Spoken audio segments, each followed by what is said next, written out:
fazendo a matéria a noite toda, acompanhando o caso, né? Acompanhando o caso. Aí, de manhã, a polícia encontrou um Vectra que teoricamente teria sido envolvido assim na perseguição, que encontrou com o prefeito, provavelmente deu tiro, né? E esse Vectra foi levado para o quarto DP em Campinas. A gente ficou lá aguardando, né, para fazer imagens que a polícia não tinha deixado, né? Foi tenso de conseguir negociar, porque tinha um policial que não me deixava. Eles cercaram o acesso da imprensa, só que eu já estava lá, eu cheguei muito rápido lá. Então eu permaneci no local. Só que tinha um PM que ele queria me tirar de lá, um soldado da polícia. Então esse cara me caçava no local do crime e eu me escondia. Tem a linha de transmissão na CPFL que era escuro. Então eu subia lá em cima e saía do campo de visão do soldado. Só que quando eu usava flash, o cara me identificava e vinha atrás de mim. Foi o seguinte, como o cara não me deixava entrar, eu tive que dar uma volta muito grande para onde estava acontecendo na cena do crime, para que eu pudesse ter a imagem, porque a porta dos carros na perícia, as duas portas do veículo estavam abertas, só que na posição da avenida, a gente ficava na traseira do carro, você não conseguia ver. Então eu dei a volta, que era um terreno baldio, e aí eu descobri que era um buraco muito grande. Na ânsia de fazer a foto, eu fui assim, cego. Eu estava cego literalmente para conseguir a foto e cego da escuridão que era. E quando eu me via que eu estava posicionado num local privilegiado, eu não conseguia ver o que estava dentro do carro, porque era muito escuro, eu estava muito longe, eu estava com uma tela objetiva. Aí eu resolvi dar um passinho mais à frente, e era uma valeta, e eu caí nessa valeta, rasguei minha roupa. E conforme eu fui caindo, eu fui disparando o flash. E eu ouvia que o policial falava assim, tira esse filho da puta daí, que era eu, o filho da puta era eu, o fotógrafo, que eu estava tumultuando, desculpa o palavrão, eu estava tumultuando o trabalho da polícia, e esse cara vinha para me tirar. Aí eu não tive dúvida, eu levantei, fiquei em pé e fui fazendo a foto, e eu percebia que a voz do PM chegava perto de mim, que ele ia me tirar, e fui fazendo, eu escondi troquei o disquete, coloquei no bolso, porque ele ia me tomar a máquina. Se ele tomasse a máquina, ele ia levar a máquina, depois a gente recuperava pelo jornal, mas a imagem estava no meu bolso. Dito e feito, o cara chegou e só que ele não me tirou a máquina, ele já foi me empurrando para fora do local.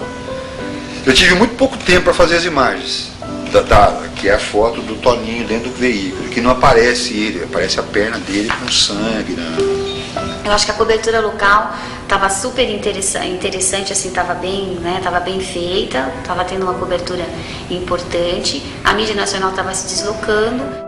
O prefeito Antônio da Costa Santos, de 49 anos, estava morto dentro do Palio que dirigia. Nós não temos elementos para compor qualquer outra hipótese, senão essa mais provável, de uma tentativa de roubo. Já o secretário de Segurança Pública, que veio a Campinas naquela noite, disse que qualquer possibilidade seria investigada. Não se pode descartar nenhuma hipótese. A gente espera que rapidamente a gente possa esclarecer o que aconteceu.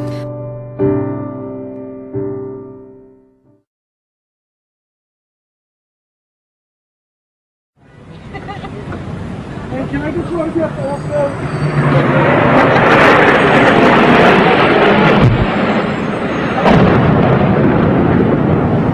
the hell was that? It sounded like a plane crash.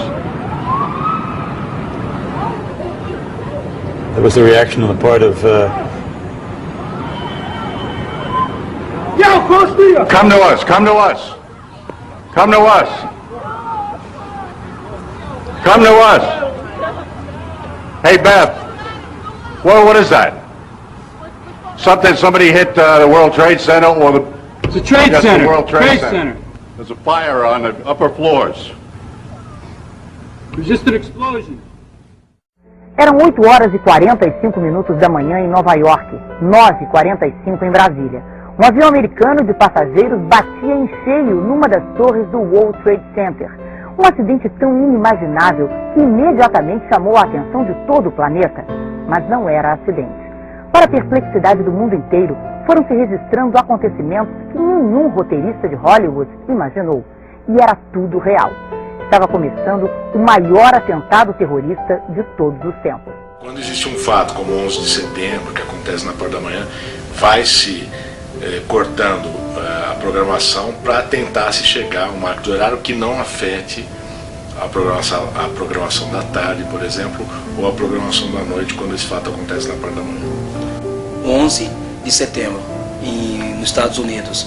E através disso aí começou, em vez de ser a matéria nossa mais importante da morte do nosso prefeito da cidade, que surgiu na época? Surgiu pela morte, pelo 11 de setembro, que aí acabou tirando toda a matéria especial que nós estávamos já preparados para a Globo, para mandar para a Globo, para passar no ar, o Brasil inteiro assistir, e aí aconteceu o 11 de setembro. Nesse período aconteceu a tragédia lá das Torres Gêmeas, foi na manhã do dia 11 de setembro, todo mundo perplexo vendo os aviões lá se chocarem com as Torres Gêmeas nos Estados Unidos. A partir daí começou um grande dilema do ponto de vista da programação, da cobertura jornalística, porque nós, EPTV, enquanto emissora regional, nós tínhamos que dar cobertura para a morte do prefeito, talvez de uma das cidades mais importantes do interior do Brasil. Mas do outro lado, o mundo estava de cabeça para baixo com o atentado às torres dos Estados Unidos. Você, como editor de um jornal, você vai, claro, procurar chamar a atenção do seu público, porque se você não fizer isso, outros telejornais que passam no mesmo horário ou concorrem com você, eles vão fazer isso e você vai perder seu público, que hoje não adianta, você trabalha com audiência. Então, com certeza, o caso das torres foi muito mais valorizado.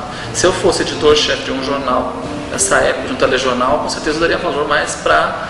não valor, mas eu valorizaria mais o que fosse mais apelo popular, assim.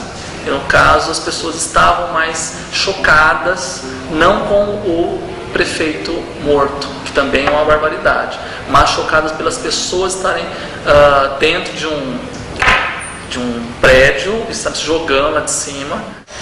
Logo de manhã nós estávamos ainda na casa da Rosiane, quando uma equipe também, um repórter, ele chegou falando que, caramba, dois fatos assim monstruosos aconteceram no mesmo dia. Eles começaram a falar do avião, um avião bateu numa torre nos Estados Unidos. Eu falei, caramba, não é possível, né?